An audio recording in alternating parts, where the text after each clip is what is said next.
Periodic table बहुत easy, बहुत ही आसान चैप्टर है। पीरियोडिक टेबल में सबसे पहली चीज जो आती है अपने पास, सबसे पहली चीज वो आती है कि सर कैसे, देखो पीरियोडिक टेबल में जो सबसे इंपॉर्टेंट जो है वो क्या है सर, मॉडर्न पीरियोडिक टेबल है ना, एमपीटी। क्या इंपॉर्टेंट है sir, empty, modern periodic table, यही इंपॉर्टेंट है कि नहीं। मॉडर्न पीरियोडिक टेबल में जो सबसे इंपॉर्टेंट चीज है वो ये है कि सबसे पहले आप ना जो एलिमेंट है उनका ग्रुप नंबर और पीरियड नंबर पता कर लो, या किस ब्लॉक का मेंबर है ये पता कर लो। तो मेरे प्यारे बच्चों, उसको पता करने के लिए आपके पास सबसे पहले ध्यान देना है, अगर मैं बात करूं ब्लॉक पता करना, किस ब्लॉक का मेंबर, तो ब्लॉक के लिए होता है जिसमें उसके लास्ट इलेक्ट्रॉन जा रहा है ना, वो क्या बताएगा सर, उसका ब्लॉक। ठीक है, अगर अगर अगर ध्यान दीजिए सर, अगर लास्ट इलेक्ट्रॉन एस सब सेल में गया, किसमें गया बेटा, एस सब सेल में, तो क्या बोलेंगे कि ये एस ब्लॉक का मेंबर है। क्या बोलेंगे सर, एस ब्लॉक का मेंबर। डन है कि नहीं मेरे प्यारे बच्चों। सेकेंड की अगर बातचीत करी जाए कि अगर लास्ट इलेक्ट्रॉन पी सब सेल में गया, किसमें गया सर, पी सब सेल में गया, तो क्या बोलूंगा मैं इसको कि ये पी ब्लॉक का मेंबर है। डन है कि नहीं। अच्छा, अगर अगर अगर इसी तरीके से लास्ट इलेक्ट्रॉन डी सब सेल में गया, तो क्या बोलेंगे इसको कि ये डी ब्लॉक का मेंबर है ना। ऐसे ही अगर लास्ट इलेक्ट्रॉन एफ सब सेल में गया, तो क्या बोलूंगा मैं कि ये एफ ब्लॉक का मेंबर है। डन है, हाँ या ना। अच्छा, अब एक चीज आइडेंटिफाई हो गया कि सर इसका ब्लॉक क्या है। अब इसके बाद जो बारी आती है मेरे प्यारे बच्चों, वो आती है कि सर ये पता करा जाए कि ये किस ग्रुप का मेंबर है और किस पीरियड का मेंबर है। डन है कि नहीं। तो ब्लॉक तो हम लोगों ने पता कर लिया, वो बारी है पता करने की कि ये किस पीरियड का मेंबर है। तो जो एन की मैक्सिमम वैल्यू होती है ना, maximum value of N, maximum value of N, वही क्या होता है, उसका पीरियड नंबर। जो सबसे बड़ा एन होता है ना, प्रिंसिपल क्वांटम नंबर, जो जस्ट अभी हम लोग पढ़े थे, वो क्या होगा सर, एन। डन है। तो हम लोगों ने पीरियड भी कैलकुलेट कर लिया। क्या कर लिया सर, पीरियड भी पता कर लिया। डन है, आ रही है बात समझ में, हमने पीरियड भी पता कर लिया। अब जरा ध्यान दीजिएगा मेरी बात को, सुनते चलिए सर, सुनते चलिए। पीरियड मिल गया, अब बारी है किसकी, ग्रुप की। ग्रुप कैसे पता करेंगे, अगर एस ब्लॉक का है, क्या बोला मैंने, एस ब्लॉक का है, सबसे पहली चीज एस ब्लॉक का है, तो जो आएगा ना NS1 या 2, NS1 या 2 आएगा। जैसे मान लो कि एस के ऊपर जो एक्स आएगा, ये एक्स क्या बताएगा, उसका ग्रुप नंबर। क्या बताएगा सर, ग्रुप नंबर। डन है कि नहीं। अच्छा, सेकेंड, अगर पी ब्लॉक की बातचीत करी जाए, किसकी सर, पी ब्लॉक की। किसकी बात करूं सर, पी ब्लॉक की। ध्यान दीजिएगा जरा, समझिएगा सर, पी ब्लॉक की अगर बातचीत करूं तो ये आएगा ऐसे, NS2 पूरा भरा होता है, और NPX, तो ये जो x आएगा ना बेटा, ये जो x आएगा, ये क्या बताएगा, जरा ध्यान दीजिएगा, यहां से आप निकालेंगे इसका ग्रुप नंबर। कैसे, x में आप ऐड कर देंगे 12। इसी तरीके से थर्ड में अगर बातचीत करी जाए, थर्ड में आपको अगर निकालना होगा किसका, डी ब्लॉक का जनरल इलेक्ट्रॉनिक कॉन्फ़िगरेशन जो होता है वो कुछ ऐसा होता है, ध्यान देना है, N-1D, और फिर क्या होता है सर, NS में इलेक्ट्रॉन 2 होता है, और D मान लो कि X। तो मेरे प्यारे बच्चों, आपको इसका ग्रुप नंबर जो है कैसे निकालना है, ये जो X है ना, इसमें ऐड कर देना है आपको, क्या 2 ऐड कर देना। क्या कर देना है सर, 2 ऐड कर देना। डन है कि नहीं। तो इसका ग्रुप नंबर आ जाएगा। एस वाले का सिंपल है। डन है। जैसे एग्जाम्पल की अगर बातचीत करूं मैं, ठीक है, ध्यान से समझ, जैसे सोडियम है, अपने पास आयरन है, और अपने पास नाइट्रोजन, 3 चीज है, और अपने पास बेटा फ्लोरीन भी है। ठीक है, इन तीनों का क्या बताना है, इन तीनों का मुझे बताना है ब्लॉक, ये किस ब्लॉक के हैं मुझे बताना है, जरा ध्यान दीजिएगा, मुझे बताना है इनका पीरियड नंबर, मुझे बताना है इनका ग्रुप नंबर। कैसे करेंगे जरा बताइए फटाफट से, कैसे करेंगे। सबसे पहले तो इनका इलेक्ट्रॉनिक कॉन्फ़िगरेशन लिखते हैं। उसके लिए क्या चाहिए मुझे, उसके लिए चाहिए होगा इनका एटॉमिक नंबर। सबको पता है सबका एटॉमिक नंबर, हाँ या ना। सर सोडियम का कितना होता है, 11 होता है। कैसे लिखेंगे सर, 1s2 2s2 2p6 10 हो गया, और 3s1 11 हो गया, तो मेरे प्यारे बच्चों ये हो गया एस ब्लॉक का मेंबर, लास्ट इलेक्ट्रॉन एस में आया ना, तो एस ब्लॉक का मेंबर। पीरियड नंबर कितना हो गया, मैक्सिमम एन की वैल्यू कितनी है सर 3। अच्छा ग्रुप नंबर कितना हो गया सर, ग्रुप नंबर हुआ जो एक्स है ना, जो एस के ऊपर आया है 1 या 2, एस में 2 ही आता है ना, 1 या 2 आएगा, तो 1 हो गया इसका ग्रुप नंबर। अब इसी तरीके से अगर मैं बातचीत करूं एफी के लिए, एफी कितना होता है सर 26। ध्यान देना है 4s2 तक, 4s2 तक कॉन्फ़िगरेशन होता है किसका, कैल्शियम का। किसका होता है सर, कैल्शियम का। और 4s2 तक होता है 20। उसके बाद कहां जाना है, आगे जाना है। तो 1s2, 2s2, 2p6, 3s2, 3p6, 4s2 और फिर 3d6। सर लास्ट इलेक्ट्रॉन किस में आया, डी में आया ना, तो किस ब्लॉक का मेंबर हो गया ये हो गया डी ब्लॉक का मेंबर, है ना। पीरियड नंबर जो एन की मैक्सिमम वैल्यू है यानी 4, और फिर group number sir, group number कितना हो जाएगा 6 + 2 कितना हो गया 8, 8th ग्रुप का मेंबर है। डन है।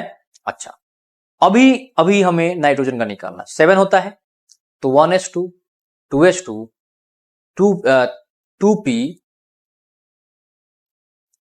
2p3। डन है कि नहीं। तो मेरे प्यारे बच्चों अब जरा ध्यान दीजिएगा, समझिएगा सर, सुनते चलिए जरा ध्यान देना, समझना। सर यहां पे अगर मैं ब्लॉक की बात करूं, किसकी, ब्लॉक की, ब्लॉक कौन सा हो जाएगा सर पी, क्योंकि लास्ट इलेक्ट्रॉन किस में आया है, पी ब्लॉक में। पीरियड नंबर कितना हो जाएगा, मैक्सिमम वैल्यू 2, और ग्रुप नंबर कितना हो जाएगा सर 3 में 12 जोड़ दीजिए, कितना आ जाएगा 15। क्या मेरी बात समझ में आई।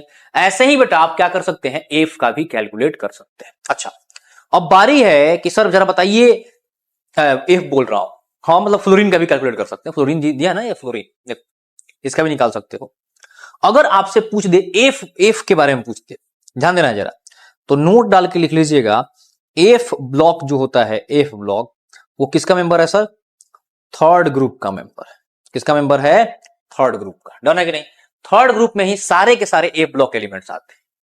क्या होते हैं सर, 3rd ग्रुप वाले, 3rd ग्रुप में ही सारे के सारे एफ ब्लॉक एलिमेंट्स प्रेजेंट होते हैं। क्लियर। चलिए सर अब इसके बाद जो सबसे इंपॉर्टेंट चीज हम लोग को पढ़ना है बेटा, ध्यान से सुनते चलिएगा मेरी बात को, वो है आपका atomic radius, ionization energy, electron affinity. एक बार में ही क्या करेंगे, सबको उड़ा देंगे। किसको, ये जो पूरा है एटॉमिक रेडियस, आयोनाइजेशन एनर्जी, आपका क्या है इलेक्ट्रॉन एफिनिटी, आपका क्या है फिर इलेक्ट्रोनेगेटिविटी, तीनों को कंप्लीट, चारों को कंप्लीट करेंगे। सबसे पहले क्या है sir, atomic size, atomic size. फिर बारी है किसकी सर, फिर बारी है आपके पास आयोनाइजेशन एनर्जी। फिर उसके बाद है सर इलेक्ट्रॉन एफिनिटी, या इसको इलेक्ट्रॉन गेन इंथैल्पी भी बोलते हैं। और फिर है सर लास्ट इलेक्ट्रोनेगेटिविटी। प्यारे बच्चों जरा ध्यान दीजिएगा, समझिएगा सर, सुनते चलिए। जैसे अगर एटॉमिक साइज की बातचीत करी जाए, तो एटॉमिक साइज जो हम लोग कैलकुलेट करते हैं ना, वो एक्चुअली में कोई एटम फ्री स्टेट में मिलता नहीं है। क्या बोला मैंने, कोई भी एटम फ्री स्टेट में नहीं मिलता है, वो हमेशा क्या होगा, कुछ ना कुछ कंबाइंड स्टेट में ही मिलेगा, किसी ना किसी से कंबाइन किया रहेगा, या कोई नहीं मिला तो खुद से ही कंबाइन कर लेता है। तो वो कंबाइंड स्टेट में ही आपको क्या होगा, मिलेगा। कौन, एटम। ठीक है कि नहीं, कोई भी एटम, कोई भी एलिमेंट कंबाइंड स्टेट में ही आपको क्या होगा, मिलने वाला है। क्लियर है, आ रही है बात समझ में, हाँ या ना।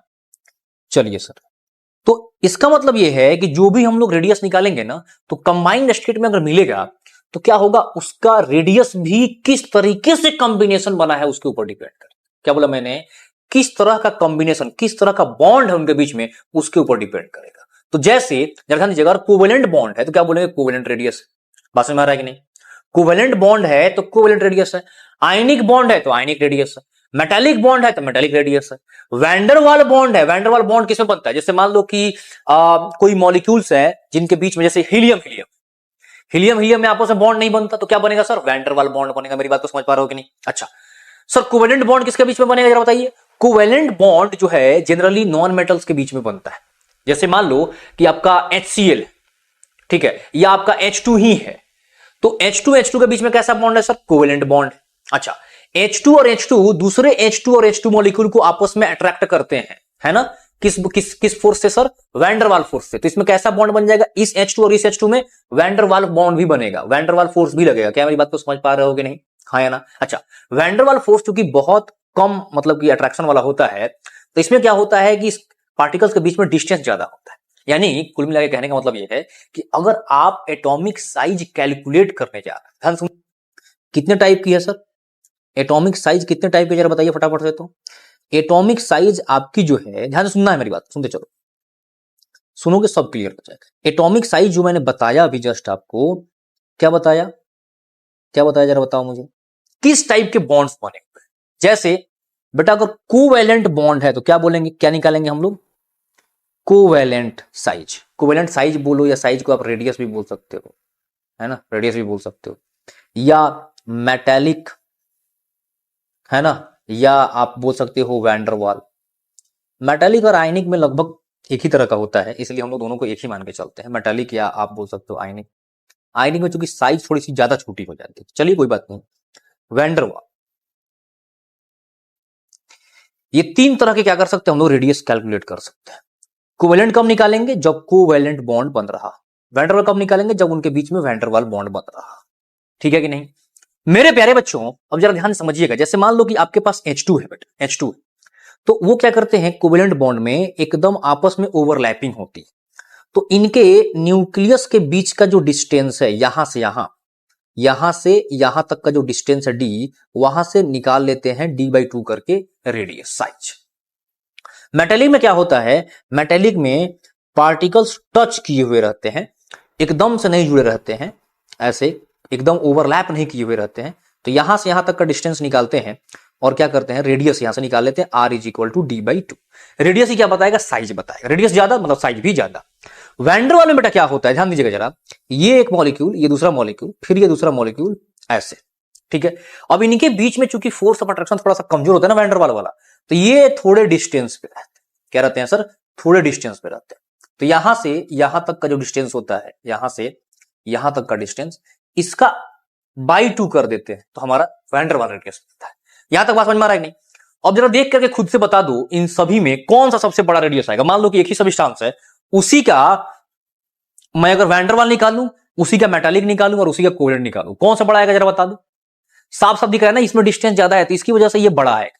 ठीक है, तो मेरे प्यारे बच्चों, जो आपका रेडियस जो है वैन डर वाल रेडियस, वी रेडियस सबसे बड़ा आता है, फिर आपका मेटालिक आता है, और फिर आपका क्या आता है सर, कोवैलेंट। सबसे छोटा जो रेडियस है वो कौन सा होता है सर, कोवैलेंट रेडियस। क्या मेरी बात को समझ पाए आप? ठीक है, सबसे छोटा कौन सा होता है sir, covalent radius. Done. Covalent को C से डिनोट कर रहे हैं, मेटालिक को M से और वैन डर वाल को V से। चलिए सर, अब थोड़ा सा आगे बढ़ते हैं, मजा आ रहा है। अभी जो एटॉमिक साइज है ये किस किस फैक्टर के ऊपर डिपेंड करेगा, अगर ये पता चल जाए तो काम बन जाए। मेटालिक साइज मेरे प्यारे बच्चों किस किस फैक्टर के ऊपर डिपेंड करेगा, इस अगर ये पता चल जाए तो काम बन जाएगा, हाँ या ना? तो मेरे प्यारे बच्चों जरा ध्यान दीजिएगा, समझते चलिए। ये जो आपका साइज है डायरेक्टली प्रोपोर्शनल होता है नंबर ऑफ ऑर्बिट्स के, नंबर ऑफ ऑर्बिट्स के, ऑर्बिट के। जितने ज्यादा ऑर्बिट्स होंगे उतना ही क्या होगा, आपका साइज भी ज्यादा होगा, सिंपल सी बात है। और होना भी चाहिए, होना भी चाहिए। नंबर ऑफ सेल्स बढ़ेंगे तो साइज भी क्या होगा सर, बढ़ेगा। अच्छा, ये जो आपका है ये साइज जो है बेटा, ये इनवर्सली प्रोपोर्शनल है किसके, जेड इफेक्टिव के। जेड इफेक्टिव जान रहे हो ना क्या है, न्यूक्लियस जो है इलेक्ट्रॉन के ऊपर कितना खींच रहा है, उसको कितने तरीके से, कितने ज्यादा फोर्स से खींच रहा है, वो क्या बताता है सर, जेड इफेक्टिव। क्लियर है कि नहीं? हो गया, ध्यान तो चलो मेरी बात को सुनते चलो। जेड इफेक्टिव का मतलब क्या हो गया, जैसे कि ये अपने पास मान लो कि न्यूक्लियस, न्यूक्लियस में बेटा कुछ इलेक्ट्रॉन होगा, हाँ या ना? न्यूक्लियस में क्या होगा, कुछ इलेक्ट्रॉन होगा। ये रहा न्यूक्लियस का पहला सेल, दूसरा सेल एटम का, तीसरा सेल, चौथा सेल, ऐसे ढेर सारे सेल्स होते हैं, सभी को पता है। ये रहा अपना न्यूक्लियस। अब इसमें सभी सेल में इलेक्ट्रॉन्स प्रेजेंट होते हैं बेटा। अब मान लो कि यहां पर एक इलेक्ट्रॉन बाहर, ठीक है कि नहीं? तो न्यूक्लियस क्या करता है, जरा ध्यान से समझिएगा। न्यूक्लियस क्या करता है, इस इलेक्ट्रॉन को अपनी तरफ अट्रैक्ट करता है। क्या करता है सर, इस इलेक्ट्रॉन को अपनी तरफ अट्रैक्ट करता है। अब जरा सोचो, अगर ये कोई इलेक्ट्रॉन ना हो तो क्या होगा, डायरेक्टली ये न्यूक्लियस इसको खींचेगा अपनी तरफ, हाँ या ना। अब मान लो एक चीज समझना, थोड़ा ध्यान समझना, खींचेगा, अगर जरा देखा जाए ध्यान से, इसको ये पकड़ के खींच रहा है, न्यूक्लियस की तरफ बुला रहा है, आ जाओ आ जाओ आ जाओ, ठीक है कि नहीं। अच्छा, ये इलेक्ट्रॉन, ध्यान समझना मेरी बात को, इलेक्ट्रॉन को पकड़ के खींच रहा है। अब जरा सोचो, न्यूक्लियस में बेटा जितना ज्यादा प्रोटॉन होगा उतना ही ज्यादा खींचेगा, हाँ या ना। यानी कि इस पे कितना फोर्स लगने वाला है ये डिपेंड किस ऊपर करेगा, नंबर ऑफ प्रोटॉन के ऊपर, कितने प्रोटॉन है उसके ऊपर, हाँ या ना। ज्यादा प्रोटॉन होगा ज्यादा ताकत लगेगा।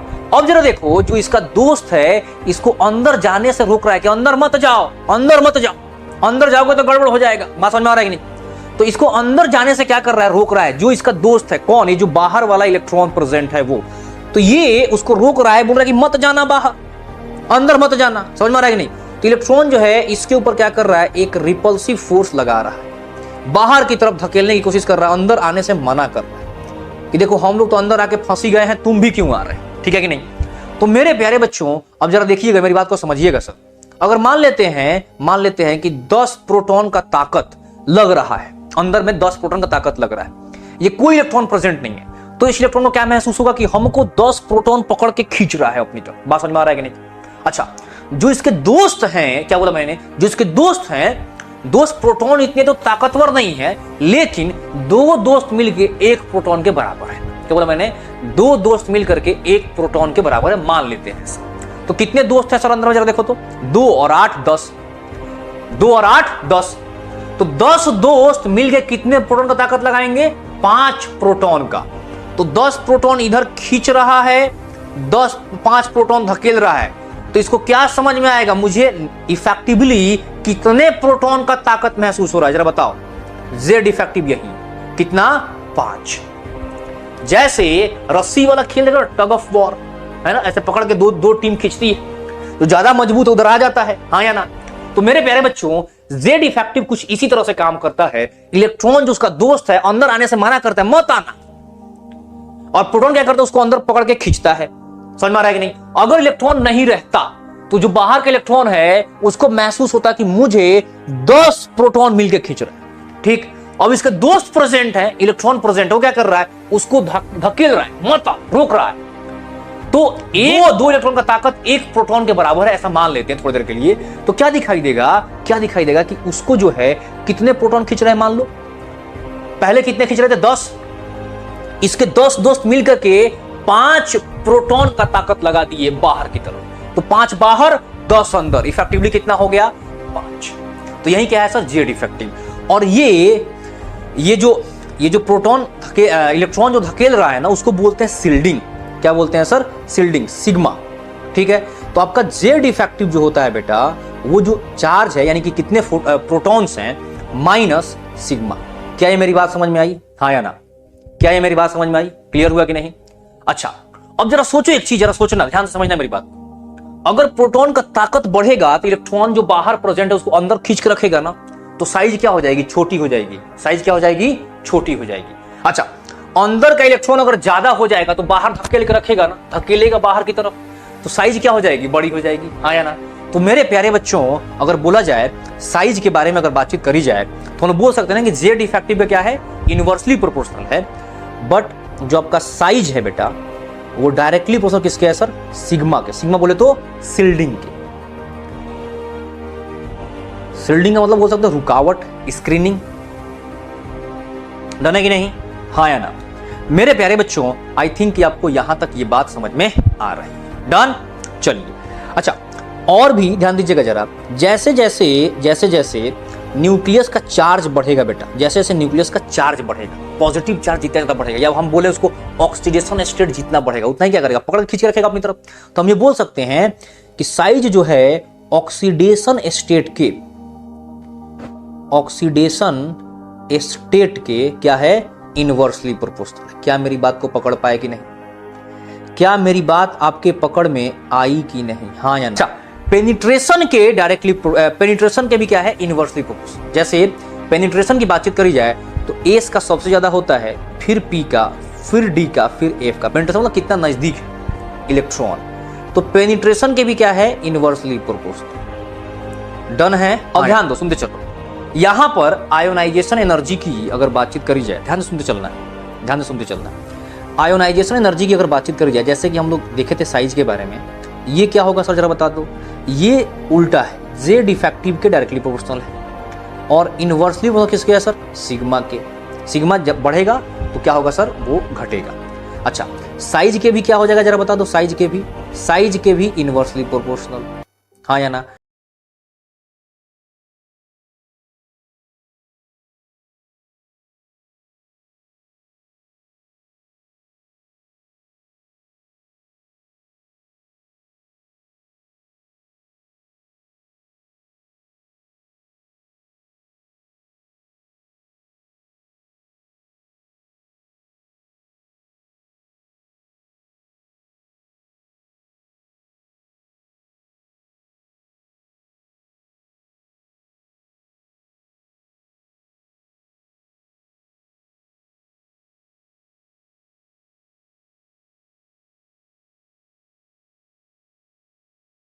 होंगे, हाँ या ना।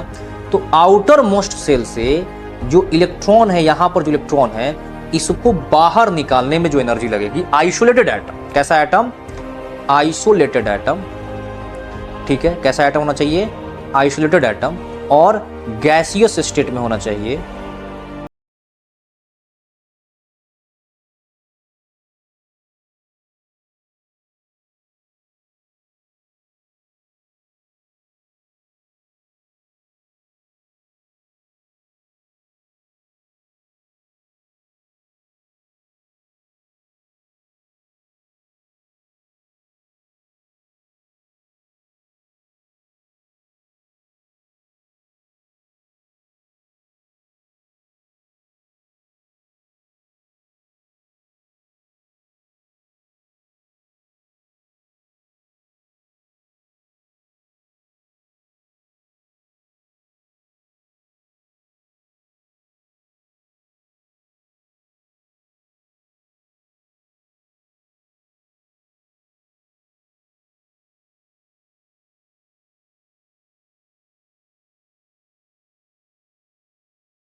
और क्या होगा सर, और क्या होगा, ऑक्सीडेशन स्टेट के भी डायरेक्टली प्रोपोर्शनल होगा, हाँ या ना।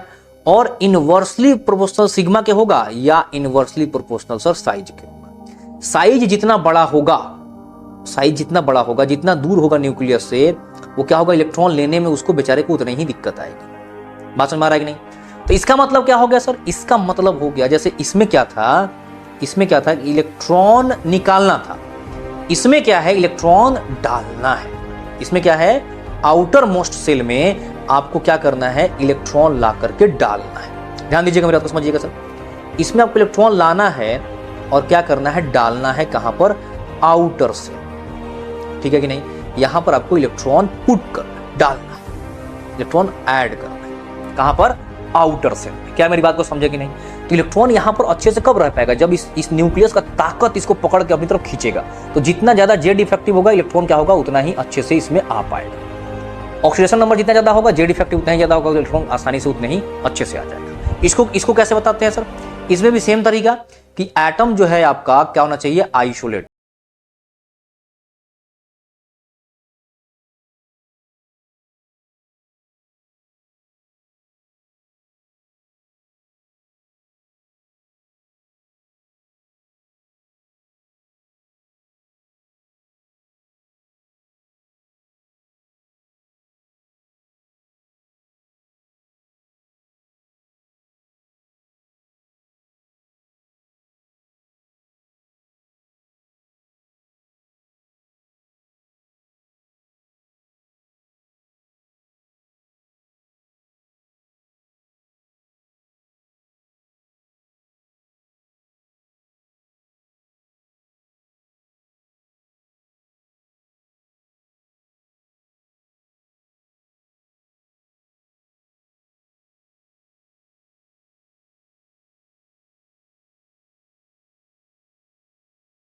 कर देगा, उसको पॉजिटिव कर देगा। बात समझ में आ रहा है कि नहीं। आयोनाइजेशन एनर्जी बेटा हमेशा पॉजिटिव ही होगा। आयोनाइजेशन एनर्जी जो है ऑलवेज, इलेक्ट्रॉन एनर्जी देनी पड़ती है, ऑलवेज क्या होगा, पॉजिटिव ही होगा। क्या मेरी बात को समझ पाए, हाँ या ना। अच्छा, इलेक्ट्रोनेगेटिविटी क्या है सर? इलेक्ट्रोनेगेटिविटी की कहानी बताइए जरा फटाफट से। तो मेरे प्यारे बच्चों, इलेक्ट्रोनेगेटिविटी का मतलब हो गया, ध्यान समझना है। जैसे मान लो कि ए और बी के बीच में बॉन्ड बना, तो ए ने भी अपना एक इलेक्ट्रॉन डाला, बी ने भी अपना एक इलेक्ट्रॉन डाला, हाँ या ना? ए ने भी अपना एक इलेक्ट्रॉन डाला, बी ने भी क्या किया, अपना एक इलेक्ट्रॉन डाला। अब मान लो कि बी जो है अब इस इलेक्ट्रॉन के पेयर को अपनी तरफ खींच लेता है। क्या कर लेता है? अपनी तरफ खींच लेता है। तो बी के ऊपर आ जाएगा नेगेटिव और ए के ऊपर आ जाएगा पॉजिटिव। तो ये जो इलेक्ट्रॉन पेयर को खींचने का ताकत है ना, इलेक्ट्रॉन पेयर को अपनी तरफ खींचने का ताकत है, उसको क्या बोलते हैं? इलेक्ट्रोनेगेटिविटी। समझ में आ रहा है नहीं? The power to pull electron pair क्या होगा सर? इलेक्ट्रोनेगेटिविटी। आई बात समझ में कि नहीं? क्लियर हुआ? जितना ज्यादा पावर हुआ क्या कर लेगा? इलेक्ट्रोनेगेटिविटी को, इलेक्ट्रॉन पेयर, जो इलेक्ट्रॉन का पेयर है जिसमें वो अपना एक इलेक्ट्रॉन डाला था, दूसरे का इलेक्ट्रॉन था, उसको पकड़ के अपनी तरफ खींच लेगा। समझ में आ रहा है कि नहीं? तो जो खींचेगा ना उसकी तरफ नेगेटिव और जिसकी तरफ से जाएगा उसकी तरफ पॉजिटिव। बात समझ में आ रहा है कि नहीं? क्लियर हुआ, हाँ या ना? मेरे प्यारे बच्चों ध्यान दीजिएगा जरा, इलेक्ट्रोनेगेटिविटी जो है वो भी क्या है सर? डायरेक्टली प्रोपोर्शनल है किसके? जेड इफेक्टिव के। और आपका इनवर्सली प्रोपोर्शनल किसके है सर? साइज के। साइज बढ़ेगा, इलेक्ट्रोनेगेटिविटी घटेगी। क्लियर हुआ, हाँ या ना? डन। अच्छा, अब थोड़ा सा ध्यान दो, सुनते चलो मेरी बात को। जेड इफेक्टिव जो होता है बेटा, जेड आपका समझिएगा ध्यान से, समझिएगा ध्यान से थोड़ा सा। जेड इफेक्टिव जो होता है एलोंग द पीरियड, क्या बोला मैंने? Along the period, along the period, ऐसे जाने पे, यानी कि लेफ्ट से राइट जाने पे, लेफ्ट से कहां जाने पे? राइट, पीरियड के एलोंग जाने पे क्या होता है? ये इंक्रीज करता है। क्या करता है सर? इंक्रीज करता है। आई बात समझ में कि नहीं? अच्छा, और टॉप टू बॉटम, यानी कि एलोंग अगर ग्रुप की बातचीत करी जाए, along the group, along the group का मतलब हो गया आप टॉप टू कहां जा रहे हैं? Bottom. Top to bottom, top to bottom. तो आपका जो ये है वो लगभग क्या रहता है? सेम रहता है, बट ये स्लाइडली थोड़ा थोड़ा क्या होते रहता है? डिक्रीज करते रहता है। बट आप ये समझिए कि लगभग क्या रहता है? सेम रहता है। ठीक है नहीं? एलोंग द ग्रुप सेम रहता है, एलोंग द पीरियड क्या होता है? इंक्रीज करता है। डन है कि नहीं? आ रही है बात समझ में? अब यही इसी कॉन्सेप्ट को सब जगह पर क्या करना है? अप्लाई करना है। डन है? इसी कॉन्सेप्ट को बेटा, ये जो अभी हम लोग सीखे ना, ये वाला, इसी को क्या करेंगे? सब जगह पर अप्लाई करेंगे और अपना क्या हो जाएगा सर? सारा का सारा आंसर आ जाएगा। डन? आ रही है बात समझ में कि नहीं? अच्छा, एक बात जो आपको बहुत गौर करके ध्यान से सुनना है, ध्यान से समझिएगा मेरी बात को, समझिएगा सर, सुनते चलिए। चाहे आपका इलेक्ट्रॉन एफिनिटी हो, चाहे आपका इलेक्ट्रॉन एफिनिटी हो, या आपका आयोनाइजेशन एनर्जी हो, ये हमेशा ध्यान दीजिएगा, हमेशा for a stable electronic configuration it is high. ठीक है? और ये क्या होगा सर? स्टेबल इलेक्ट्रॉनिक कॉन्फ़िगरेशन के लिए ये क्या हो जाएगा? लो, कम होगा। मतलब कि अगर हाफ फील्ड फुल फील्ड अगर स्टेबल इलेक्ट्रॉनिक कॉन्फ़िगरेशन है, स्टेबल इलेक्ट्रॉनिक कॉन्फ़िगरेशन का मतलब क्या हो गया बेटा? स्टेबल इलेक्ट्रॉनिक कॉन्फ़िगरेशन का मतलब हो गया हाफ फील्ड या फुल्ली फील्ड। फुल्ली फील्ड ज्यादा स्टेबल होगा और हाफ फील्ड थोड़ा सा उससे कम होगा, बाकी उसके बाद है। ठीक है? अगर स्टेबल इलेक्ट्रॉनिक कॉन्फ़िगरेशन होगा मेरे प्यारे बच्चों, तो उसकी आयोनाइजेशन एनर्जी ज्यादा होगी और इलेक्ट्रॉन गेन एंथैल्पी कम होगा। मतलब कि इलेक्ट्रॉन ले करके अपनी स्टेबिलिटी को खराब नहीं करना चाहेगा। बात समझ में आ रहा है कि नहीं?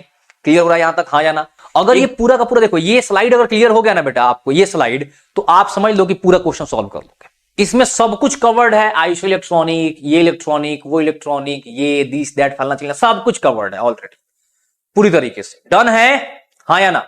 हाफ फील्ड का कम होगा, फुल फील्ड का ज्यादा होता है, ध्यान देना इस बात पे।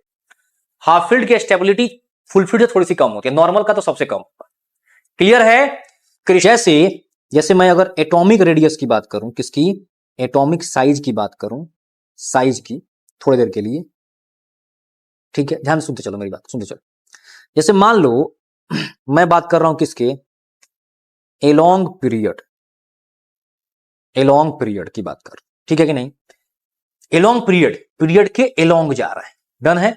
जैसे मैं अगर सेकेंड पीरियड की बात कर रहा हूं, किसकी? Second period. मेरे सेकेंड पीरियड में आता है बेटा लिथियम, है ना। सेकेंड पीरियड कौन आएगा सर? लिथियम आएगा, फिर बेरिलियम आएगा, फिर कौन आएगा सर? बोरॉन, फिर कार्बन, नाइट्रोजन, ऑक्सीजन, फ्लोरीन और नियॉन। ध्यान दीजिएगा जरा, स्टेबल इलेक्ट्रॉनिक कॉन्फ़िगरेशन साइज के लिए नहीं है, किसके लिए है वो? आयोनाइजेशन एनर्जी और इलेक्ट्रॉन गेन इंथैल्पी के। ये ध्यान देना है, इसमें मत लगाने लगना। डन है?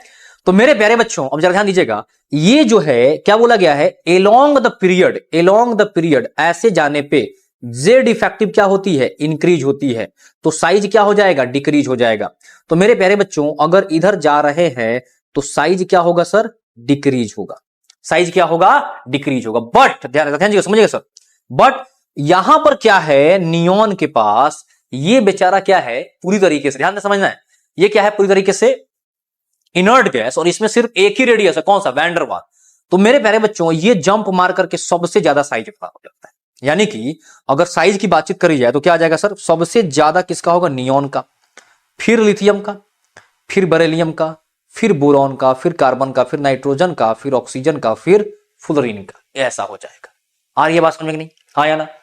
अब ऐसे ही ध्यान से सुनते चलना है, ध्यान से सुनते चलना है। ऐसे ही अगर सेकेंड में आप जाओगे, किसमें? ये किसमें थे? सेकेंड में थे ना। थर्ड में अगर आप जाओगे, किसमें? थर्ड में क्या है सर? सोडियम है ना, सोडियम है, फिर क्या है सर? मैग्नीशियम है, फिर क्या है सर? एल्यूमिनियम है, हाँ या ना? फिर क्या है सर? सिलिकॉन है, फॉस्फोरस है, सल्फर है, और क्लोरीन है, और क्या है सर? आर्गन है। नियॉन के बाद आर्गन है, हाँ या ना? फिर से सेम चीज, जेड इफेक्टिव क्या हो रहा है सर? इंक्रीज कर रहा है। सब कुछ समझ में आ रहा है कि नहीं? फिर क्या होगा? ये जंप मारेगा और फटाक से क्या हो जाएगा? आगे आ जाएगा। बात समझ में आ रहा है? यानी क्या होगा सर? आर्गन सबसे बड़ा, फिर सोडियम, फिर मैग्नीशियम, फिर एल्यूमिनियम, फिर सिलिकॉन, फिर फॉस्फोरस, फिर सल्फर, और सबसे छोटा कौन होगा सर? क्लोरीन। क्या ये मेरी बात समझ में आ गई? हाँ या ना? डन। अच्छा, अगर आप फोर्थ पीरियड में जाते हो, फोर्थ मतलब कि सबसे मेन हम लोग बात करेंगे किसके बारे में? डी के बारे में। किसके बारे में सर? डी के बारे में। डी कहां से स्टार्ट होता है सर? फोर्थ पीरियड से। ठीक है, फोर्थ पीरियड से स्टार्ट होता है। ध्यान दो, सुनते चलो सुनते चलो सुनते चलो। स्कैंडियम है ना, टिटेनियम। मेरे प्यारे बच्चों जैसे कि इधर जाने पे क्या हो रहा है? एलोंग द पीरियड जाने पे साइज क्या हो रहा है? डिक्रीज कर रहा है। ठीक है, यानी कि सबसे बड़ा किसका होगा सर? स्कैंडियम का होगा। ध्यान दीजिएगा जरा। फिर किसका होगा? स्कैंडियम के बाद किसका होगा सर? टिटेनियम का, फिर वेनेडियम का। आ रही है बात समझ में कि नहीं? फिर आ जाएगा क्रोमियम, और फिर आ जाएगा मैग्नीज। अच्छा, अब देखो जरा, यहां से यहां तक, यहां से यहां तक क्या हुआ था सर? यहां से यहां तक जेड इफेक्टिव डोमिनेट कर रहा था। जेड इफेक्टिव डोमिनेट कर रहा था, यानी कि इंक्रीज कर रहा था। जेड इफेक्टिव इंक्रीज कर रहा था। डन है कि नहीं? इसके बाद जो होता है, इसके बाद साइज लगभग क्या हो जाता है? सेम हो जाता है। कहां से कहां तक सर? यहां तक, निकल तक। यहां तक साइज क्या होता है सर? सेम हो जाता है। यानी कि जेड इफेक्टिव और जो फोर्स ऑफ रिपल्सन है वो दोनों लगभग बराबर रहते हैं, है ना। अट्रैक्टिव फोर्स, रिपल्सिव फोर्स दोनों बराबर रहते हैं। और आगे बढ़ने पे, इधर जाने पे यहां पर क्या होता है सर? जेड इफेक्टिव जो है डिक्रीज कर जाता है। तो यानी कि साइज क्या हो जाएगा सर? इसके बाद इंक्रीज कर जाएगा। साइज क्या हो जाएगा? इंक्रीज कर जाएगा। बात समझ में आ रहा है कि नहीं? क्लियर हुआ? तो इसको ध्यान रखना है बस। डन। याद रख द ग्रुप। अब एलोंग द ग्रुप में क्या कहानी है? बाकी सब में तो एकदम सही है, बाकी सभी में एकदम फिट है, कोई दिक्कत की बात नहीं है। ठीक है कि नहीं? और एलोंग द ग्रुप जो है आपसे डी का पूछेगा भी नहीं, वैसे भी बहुत कॉम्प्लिकेटेड होता है। एलोंग द ग्रुप एस में एज यूजुअल जैसा होता है। डाउन द ग्रुप जाएंगे तो क्या होगा? साइज बढ़ेगा, नंबर ऑफ सेल्स क्या हो रहा है? इंक्रीज कर रहा है। यहां पर क्या हो रहा है? यहां पे बेटा नंबर ऑफ सेल्स जो है, नंबर ऑफ सेल्स क्या हो रहा है? इंक्रीज हो रहा है। तो आपका साइज भी क्या होगा? इंक्रीज होगा, हाँ या ना? बट 13th ग्रुप में, 13th ग्रुप जो इकलौता है उसमें क्या होता है? जैसे 13th ग्रुप में कौन कौन आता है sir? Boron, aluminium, gallium, indium और थैलियम आता है ना। तो होना क्या चाहिए था? होना चाहिए था कि इधर जाने पे, ऐसे जाने पे साइज क्या हो? इंक्रीज हो। बट गैलियम का साइज जो है थोड़ा एल्यूमिनियम से छोटा हो जाता है। यानी कि साइज का जो ऑर्डर कुछ इस तरीके से आता है: बोरॉन, फिर गैलियम, फिर एल्यूमिनियम, फिर इंडियम और फिर थैलियम। क्यों होता है ऐसा? वीक सील्डिंग ऑफ डी की वजह से। किसकी वजह से sir? Weak shielding of D की वजह से। क्लियर है कि नहीं? अब ऐसे ही थोड़ी देर के लिए मैं आपसे बात कर लेता हूं किसके बारे में सर, आयोनाइजेशन एनर्जी के बारे में। किसके बारे में, आयोनाइजेशन एनर्जी, आईई के बारे में। इसमें क्या कहानी है याद करो जरा, आयोनाइजेशन एनर्जी की कहानी याद करो। किसके किसके ऊपर डिपेंड कर रहा है sir, Z effective sigma, Z effective ज्यादा होगा तो ज्यादा होगा, ऑक्सीडेशन स्टेट ज्यादा होगा तो ज्यादा होगा, सिग्मा ज्यादा होगा तो कम हो जाएगा, साइज ज्यादा होगा तो कम हो जाएगा। डन है कि नहीं। अच्छा दूसरी चीज, अगर स्टेबल इलेक्ट्रॉनिक कॉन्फ़िगरेशन होगा, ये सबसे इंपॉर्टेंट है, ध्यान देना जरा, ये सबसे इंपॉर्टेंट है। अगर स्टेबल इलेक्ट्रॉनिक कॉन्फ़िगरेशन होगा तो क्या होगा सर, उसका जो है आयोनाइजेशन एनर्जी ज्यादा आएगा। ध्यान दीजिए जरा, इस पे ध्यान दीजिए। अगर स्टेबल इलेक्ट्रॉनिक कॉन्फ़िगरेशन होगा, इस पे ध्यान, तो उसका जो आईई है ज्यादा होगा। क्लियर सी बात है। डन। चलो तो मेरे प्यारे बच्चों अब जरा जोर से ध्यान दीजिए, एकदम ध्यान से समझते चलना है। आयोनाइजेशन एनर्जी, अगर मैं बात करूं हाइड्रोजन और हीलियम में, किसका ज्यादा होगा सर, किसका ज्यादा होगा। जैसे इसकी बातचीत करी जाए तो ये 1s1 एक, और इसमें क्या है सर 2 इलेक्ट्रॉन। ठीक है, वैसे भी ये इनर्ट गैस है तो क्या होगा इनर्ट गैस का सबसे ज्यादा, सिंपल सी बात है। अच्छा सेकेंड पीरियड की बातचीत करी जाए सर, सेकेंड पीरियड की क्या है, सेकेंड पीरियड लिथियम है ना, लिथियम, बेरिलियम, बोरॉन, कार्बन, है ना, फिर क्या आ जाएगा सर, नाइट्रोजन, ऑक्सीजन, फ्लोरीन और नियोन। ध्यान से सुनते चलो मेरी बात को, सुनते चलो। इधर जाने पे बेटा, एलोंग द पीरियड जाने पे क्या होता है, जेड इफेक्टिव इंक्रीज करता है। और जरा याद करिए आयोनाइजेशन एनर्जी डायरेक्टली प्रोपोर्शनल किससे है, जेड इफेक्टिव। जेड इफेक्टिव बढ़ेगा तो आयोनाइजेशन एनर्जी भी बढ़ेगा। यानी कि इधर जाने पे बेटा क्या होगा, आयोनाइजेशन एनर्जी इंक्रीज करेगा। क्या मेरी बात को समझे कि नहीं, क्या होगा, आयोनाइजेशन एनर्जी इंक्रीज करेगा। बट अगर आप यहां पर आ जाओ, इसके पास आ जाओ, किसके पास, बेरिलियम के पास और नाइट्रोजन के पास, क्या दिखेगा आपको, यहां पर दिखेगा ये है 1s2, ये दिखेगा हाफ फिल्ड, ये दिखेगा हाफ फिल्ड। तो होता क्या है कि दोनों स्टेबल इलेक्ट्रॉनिक कॉन्फ़िगरेशन है तो अपने बगल वाले से थोड़ा सा क्या हो जाता है, ज्यादा हो जाता है। यानी कि जो ऑर्डर आएगा फाइनल वाला वो क्या आ जाएगा सर, लिथियम, फिर आ जाएगा बेरिलियम, फिर बोरॉन, फिर बेरिलियम, फिर कार्बन, फिर आएगा ऑक्सीजन, देन नाइट्रोजन, फिर फ्लोरीन, और सबसे ज्यादा तो नियोन का रहेगा ही रहेगा। डन है कि नहीं। अच्छा एक चीज जरा देखो, ध्यान से समझना मेरी बात को, सुनते चलो। जैसे मान लो बेटा नाइट्रोजन है और ऑक्सीजन है, नाइट्रोजन है और ऑक्सीजन। अच्छा नाइट्रोजन में से अगर एक इलेक्ट्रॉन निकालेंगे तो क्या बनेगा, N+ बनेगा, एक इलेक्ट्रॉन निकलेगा, और इसके आयोनाइजेशन एनर्जी को IE1 बोलेंगे, फर्स्ट आयोनाइजेशन एनर्जी। ऐसे ही नाइट्रोजन में से अगर 2 इलेक्ट्रॉन निकाल दें, यानी कि N+ में से एक इलेक्ट्रॉन और निकाल दें बेटा, तो क्या बन जाएगा ये N2+, और 2 एक इलेक्ट्रॉन बाहर निकल जाएगा, इसको क्या बोलेंगे सर, IE2। क्या बोलेंगे इसको, IE2। क्लियर है, हाँ या ना। सिमिलरली ऑक्सीजन के साथ भी ऐसा होगा। अगर मैं आपसे बोलूं जरा मुझे, जैसे कि आपको ये तो पता है, ऑर्डर ऑफ IE1 तो पता है किसका ज्यादा है, नाइट्रोजन का ज्यादा है, किससे, ऑक्सीजन से। बट अगर मैं आपसे पूछूं ऑर्डर ऑफ IE2 क्या होगा इन दोनों का, IE2 का ऑर्डर जरा बताओ मुझे। मेरे प्यारे बच्चों अगर आपको थोड़ा सा आइडिया है नाइट्रोजन के बारे में, जरा ध्यान दीजिएगा, क्या है 1s2 2h2 2p3, है ना।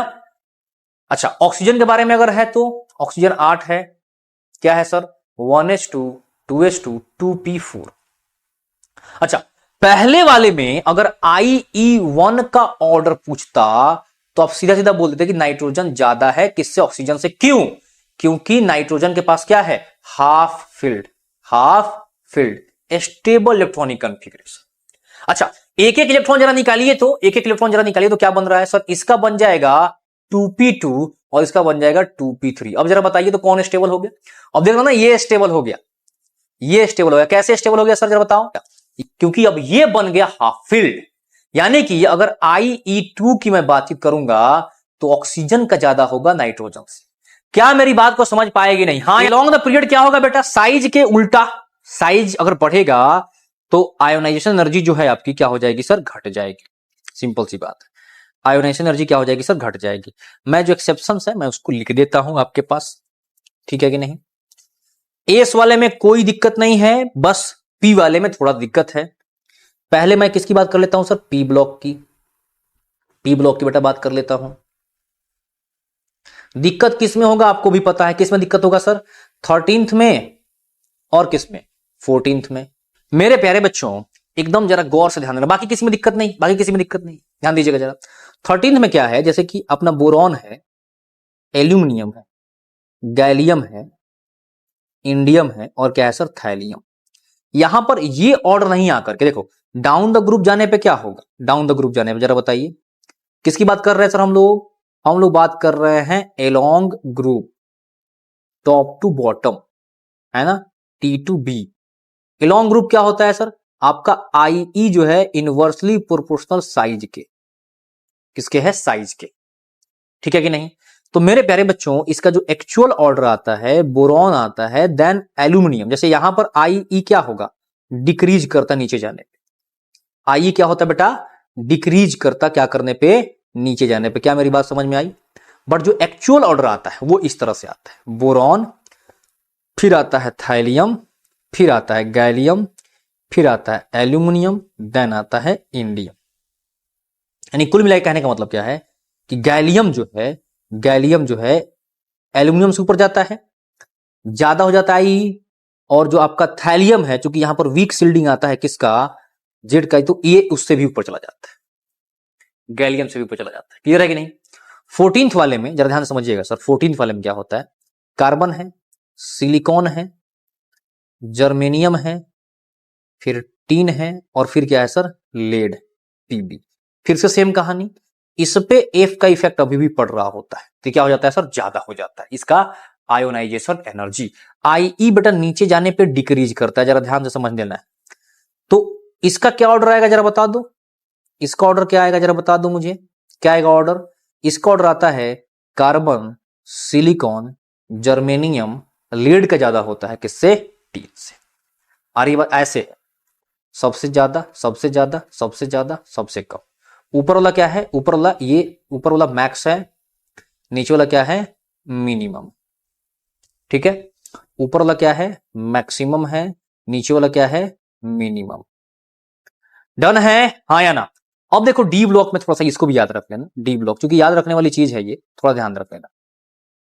डी ब्लॉक की मैं बात करता हूं, along the period, sorry along the group के बारे, ग्रुप में ही टेंशन देता है ज्यादा ये। ऐसे याद करो जरा, याद करो, पहला स्टार्ट कहां से होता है, 4th पीरियड से, है ना। क्या क्या आता है जरा बता दो, 3rd, 4th, 5th, 6th, 7th, 8th, 9th, 10th, 11th और 12th, ये सब ग्रुप्स आते हैं किसमें, डी ब्लॉक में। 10 ग्रुप, 10 इलेक्ट्रॉन होता है, 10 ग्रुप हो गया, सिंपल सी बात, जितने इलेक्ट्रॉन उतने ग्रुप।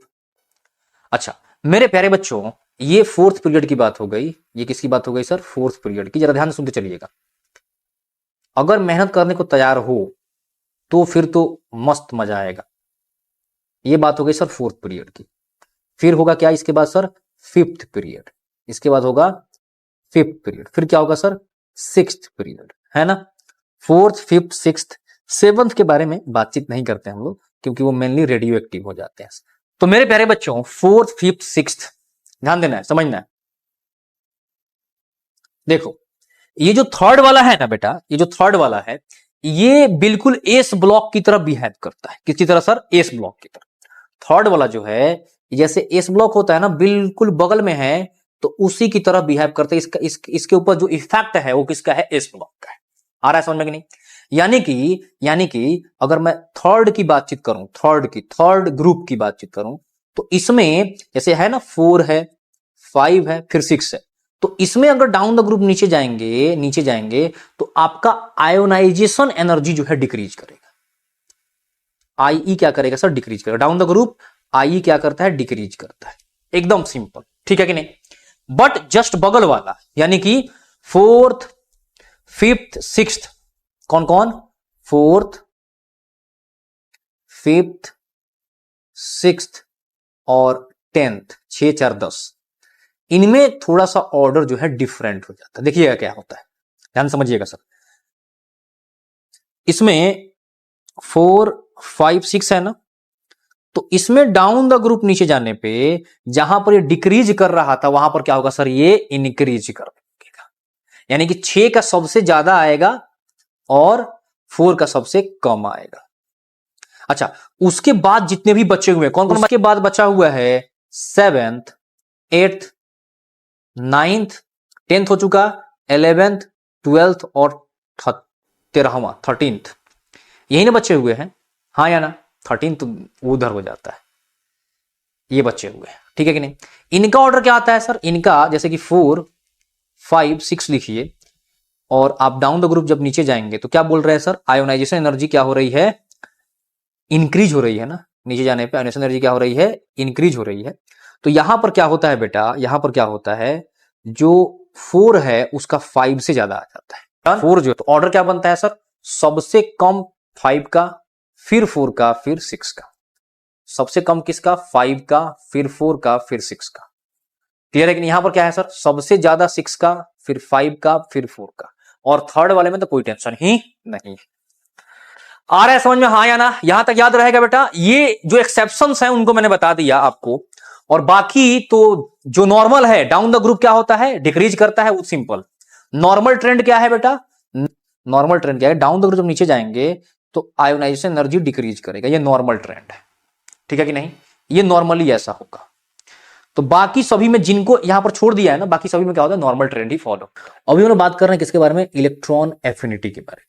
मेरे प्यारे बच्चों, इलेक्ट्रॉन एफिनिटी जो है, ध्यान दीजिएगा, जैसे कि नॉर्मल ट्रेंड क्या है इसका? वो है एलोंग द पीरियड, यानी कि लेफ्ट टू राइट जाएंगे, लेफ्ट टू राइट, जेड बढ़ेगा तो आपकी इलेक्ट्रॉन एफिनिटी जो है इंक्रीज करती है, लेफ्ट टू राइट इंक्रीज करती है।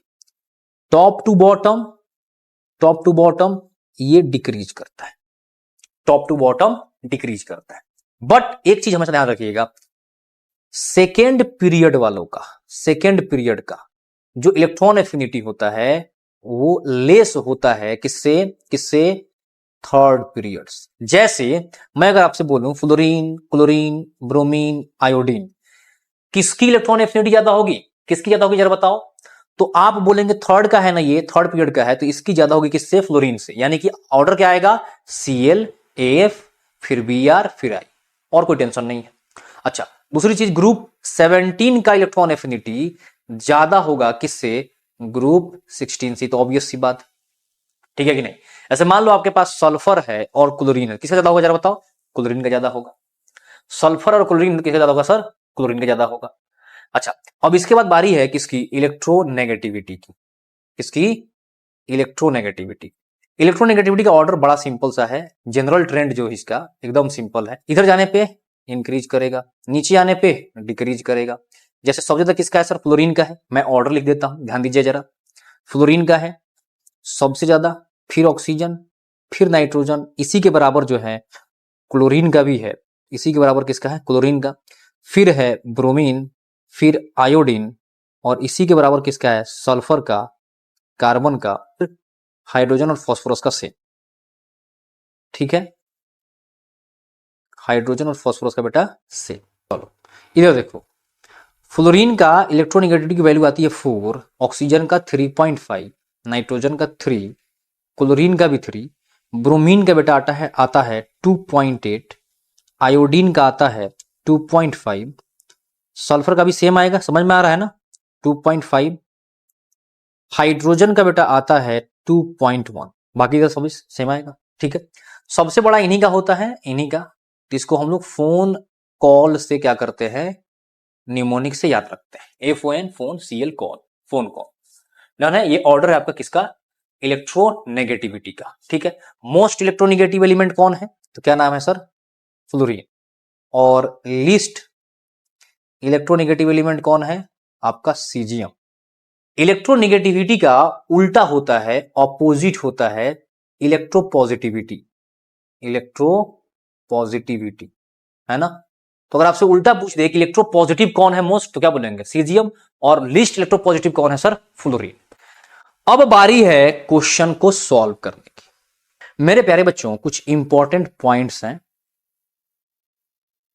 कुछ इंपॉर्टेंट पॉइंट्स हैं, उनको भी थोड़ा सा ध्यान से हम लोग देख लेते हैं कि जो आपका मेटालिक नेचर होता है, क्या बोला मैंने? Metallic nature. मेटालिक नेचर मतलब क्या हो गया? कि इलेक्ट्रॉन देने की टेंडेंसी, जो जितना जल्दी इलेक्ट्रॉन दे देगा उसका मेटालिक नेचर उतना ही ज्यादा होता है। तो ये इनवर्सली प्रोपोर्शनल होता है बेटा किसके? आयोनाइजेशन एनर्जी के। आयोनाइजेशन एनर्जी ज्यादा होने का मतलब क्या है? कि इलेक्ट्रॉन निकालने में दिक्कत हो रहा है, नॉन मेटल का आयोनाइजेशन एनर्जी ज्यादा होता है एज कंपेयर टू मेटल, ध्यान देना है जरा। यानी कि हम ये बोल सकते हैं कि जैसे जैसे आयोनाइजेशन एनर्जी की वैल्यू बढ़ती है आपका मेटालिक नेचर क्या होगा, घटते चला जाएगा। क्लियर हुआ कि नहीं, हाँ या ना, आ रहा है समझ में? तो मेटालिक नेचर क्या हो जाएगा सर, इनवर्सली प्रोपोर्शनल किसके होगा, आयोनाइजेशन एनर्जी के। अच्छा, बहुत बढ़िया। तो हम ये बोल सकते हैं ना कि नॉन मेटालिक नेचर क्या होगा सर, डायरेक्टली प्रोपोर्शनल किसके होगा, आयोनाइजेशन एनर्जी के। हाँ या ना, क्लियर हुआ, आ रहा है समझ में? अच्छा, दूसरी चीज, जो रिएक्टिविटी ऑफ मेटल होता है वो क्या होगा sir, inversely directly proportional, inversely proportional किसके होगा सर, आयोनाइजेशन एनर्जी के। किसके, इनवर्सली प्रोपोर्शनल। अगर मेटल इजीली इलेक्ट्रॉन देगा तो क्या होगा सर, बहुत अच्छे से रिएक्ट करेगा। ठीक, अगर मैं थर्ड की बातचीत करूं, थर्ड में तो मैं ये बोल सकता हूं रिड्यूसिंग नेचर के बारे में, रिड्यूसिंग नेचर के बारे में क्या बोल सकता हूं सर, जिसका आयोनाइजेशन एनर्जी जितना कम होगा वो क्या करेगा सर, इजीली इलेक्ट्रॉन देगा, यानी कि उसका रिड्यूसिंग नेचर क्या होगा, बहुत ज्यादा होगा। यानी कि रिड्यूसिंग नेचर जो है वो क्या है सर, आयोनाइजेशन एनर्जी के इनवर्सली प्रोपोर्शनल है। क्या मेरी बात को समझ पाएगा सर? उसके बाद फोर्थ पॉइंट, क्या fourth point nature of oxide के बारे में बात करते हैं। किसके बारे में, नेचर ऑफ ऑक्साइड। ध्यान समझिएगा सर, ऑक्साइड जो है आपका बेसिक हो सकता है, क्या होगा, बेसिक होगा। बेसिक ऑक्साइड किसके साथ बनाएगा सर, बेसिक ऑक्साइड बनेगा मेटालिक, जैसे कि Na2O, आपका MgO, ETC, ये सब क्या होंगे, बेसिक ऑक्साइड। K2O, ये सब बेसिक ऑक्साइड होगा। दूसरा होता है मेरे प्यारे बच्चों एसिडिक ऑक्साइड, वो किसके साथ होगा सर, एकदम क्लियर, किसके साथ, नॉन मेटल के साथ, नॉन मेटालिक। जैसे कि आपका SO2, जैसे कि SO3, जैसे कि N2O3, ये सब क्या हो जाएंगे सर, एसिडिक हो जाएंगे। फिर न्यूट्रल ऑक्साइड, ध्यान से सुनते चलो, ये सब चीजें क्वेश्चन में पूछी जाती हैं। फिर न्यूट्रल ऑक्साइड कौन होगा सर, न्यूट्रल ऑक्साइड कौन होगा, बताइए फटाफट से। तो मेरे प्यारे बच्चों न्यूट्रल जो है CO हो गया, NO हो गया, N2O हो गया, या आपका H2O हो गया, या OF2 हो गया, ये सब क्या है, न्यूट्रल ऑक्साइड। ठीक है, आ रहा है समझ में? अच्छा, उसके बाद होता है बेटा एम्फोटेरिक। एम्फोटेरिक का मतलब क्या है, जो एसिड से भी रिएक्ट करता है और बेस से भी रिएक्ट करता है, एम्फोटेरिक ऑक्साइड। तो मेरे प्यारे बच्चों एम्फोटेरिक ऑक्साइड का लिस्ट ये है SN, zinc, BE, aluminium, gallium, barium, tin, lead और टी। है, इसको बोलते हैं ना सुनो जनाबे अली, सुनो जनाबे अली ने गाया बेकार पंजाबी सॉन्ग, है ना, बेकार पंजाबी सॉन्ग। सुनो जनाबे अली ने गाया बेकार पंजाबी सॉन्ग, ये है एम्फोटेरिक। डन है, आ रहा है बात समझ में कि नहीं? मेरे प्यारे बच्चों मैं ये बोल सकता हूं कि डाउन द ग्रुप जैसे जैसे नीचे जा रहा हूं तो उस तरह क्या हो रहा है सर, लेफ्ट टू राइट जाने पे IE इंक्रीज करता है। तो हम बोल सकते हैं कि मेटालिक नेचर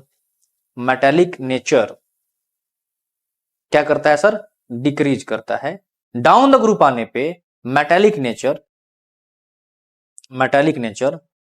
क्या करता है सर, इंक्रीज करता है ना। यानी कि नीचे वाला जो होगा वो ज्यादा मेटालिक होगा और जो सबसे पीरियड में लास्ट वाला होगा वो क्या होगा, सबसे कम मेटालिक होगा। आई बात समझ में नहीं? अच्छा, मेटालिक नेचर अगर डिक्रीज कर रहा है तो मैं ये बोल सकता हूं कि नीचे आने पे ऑक्साइड की बेसिसिटी क्या होगी, बेसिक ऑक्साइड बनने की टेंडेंसी क्या होगा, ज्यादा होगा। और उधर जाने पे क्या होगा सर, एसिडिक ऑक्साइड बनने का टेंडेंसी क्या होगा, ज्यादा होगा। क्या मेरी बात को समझ पाए, हाँ या ना? क्या पीरियोडिक टेबल क्वेश्चन नंबर ये बताइए जल्दी से, फटाफट से क्वेश्चन नंबर फटाफट जरा बताइए क्या होगा इसका आंसर। बोल रहा है कि which of the following is most acidic, कौन सा इनमें से सबसे ज्यादा एसिडिक होगा। मेरे प्यारे बच्चों आप लोगों को पता है ना, डाउन द ग्रुप नीचे जाने पे मेटालिक नेचर क्या होता है, बढ़ता है। तो ऊपर वाला क्या होगा, सबसे कम मेटालिक, यानी कि उसका ऑक्साइड जो होगा क्या होगा, सबसे ज्यादा एसिडिक। कौन सा आंसर आ जाएगा सर, BeO। ठीक है, next question, for the second period elements the correct increasing order first ionization enthalpy is. अभी जब जस्ट बता दिया था, क्या आएगा आंसर, लिथियम बोरॉन, हाँ ठीक है एकदम, ये सेकेंड आंसर आएगा बेटा, इसका सेकेंड आएगा। अभी जस्ट बताया था ना कि बेरिलियम में हाफ फील्ड है तो इसका बोरॉन से ज्यादा हो जाता है, नाइट्रोजन में सॉरी बेरिलियम में फुल फील्ड है, ज्यादा हो जाएगा, नाइट्रोजन में p हाफ फील्ड है तो क्या हो जाएगा, ऑक्सीजन से ज्यादा हो जाएगा। डन है, सेकेंड हो जाएगा इसका बेटा। नेक्स्ट क्वेश्चन बोल रहा है कि डिक्रीजिंग ऑर्डर बताना है किसका, सेकेंड का। देखो तरीका वहीं लगेगा, तरीका वहीं लगेगा, आप निकालने जाओ ना, निकालो ना। क्रोमियम का क्या आ जाएगा सर, पहले मैग्नीज में था हाफ फील्ड, अब किस में आ जाएगा, क्रोमियम में, तो क्रोमियम ज्यादा हो जाएगा। ठीक है, तो आंसर क्या आ जाएगा sir, 1।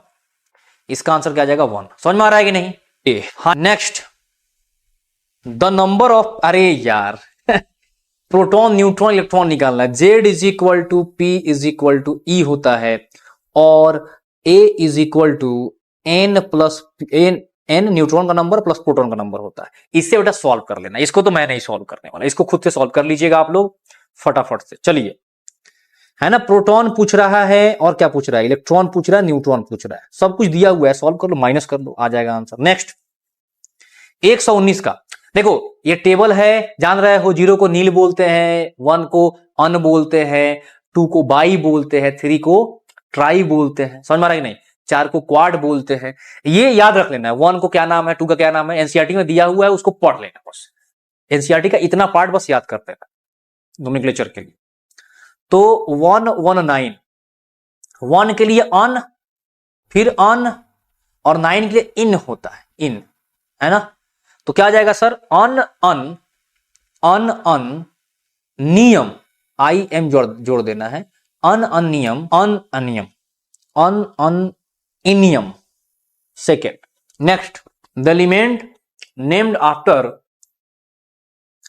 Lawrence Berkeley laboratory is, कौन सा होगा, लॉरेंशियम भाई नाम देखो ना, ये डन है,